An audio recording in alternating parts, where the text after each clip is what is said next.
Before we understand why we get motion sickness and puke, let's understand the brain. The main purpose of the brain is to keep our body alive in any way possible. This point is important for later. In extremely layman terms, there is a primitive part of the brain that is responsible for this main purpose. It is responsible for breathing, hunger, and reacting to danger. This part of the brain didn't really go away during evolution, even if we got smarter over the years. Because if that primitive part of the brain degraded or something, we would have forgotten to eat or could have jumped off the cliff.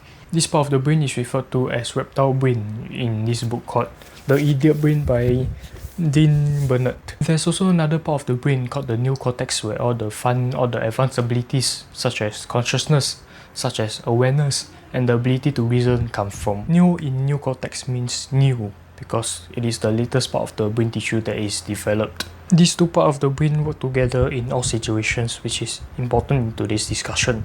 By the way, I have a community for readers where we discuss lessons from reading books and also learn from each other's perspective. If you are interested, the link is down below. The motion sickness anatomy. The following is just one of the many theories on why motion sickness happen, and it is the popular one. Motion sickness is actually not just due to movement, because if you get motion sickness when you walk or run, you might be cooked. Then you may be asking, why then do we get motion sickness? It is not just because you're moving in a vehicle.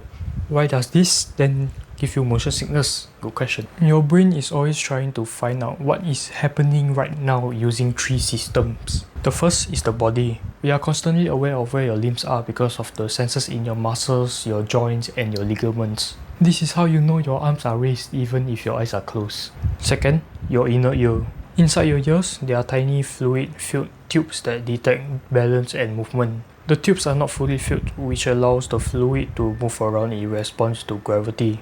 When the fluid shifts, it tells your brain that you're either rotating, you're accelerating, or you're tilted. If the fluid is at the top of the tubes, it means that you're upside down and you're probably cooked. Lastly, your eyes. They tell you what is going on visually, like stuff moving past you and the ground shifting. So the combination of all three systems together sort of gives you an idea of what you're doing. For example, when you walk, your leg moves, the fluid in your inner ear sort of feel the motion and you see the stuff moving past you. That means you're walking. So in this case, the signals that are sent to your brain is lined up and everything makes sense. The good game.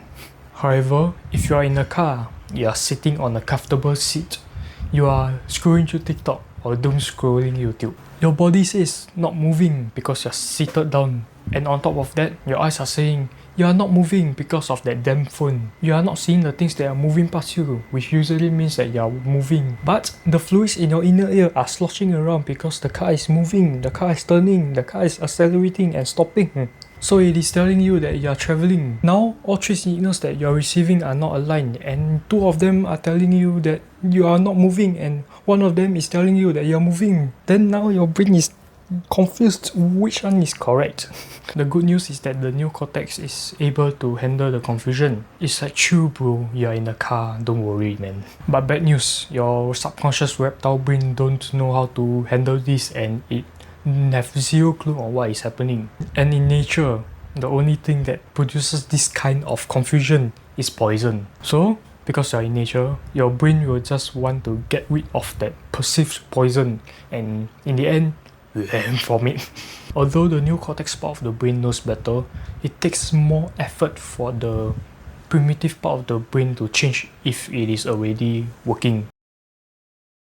So yeah, this is why you get motion sickness. Anyways, just my opinion. Bye.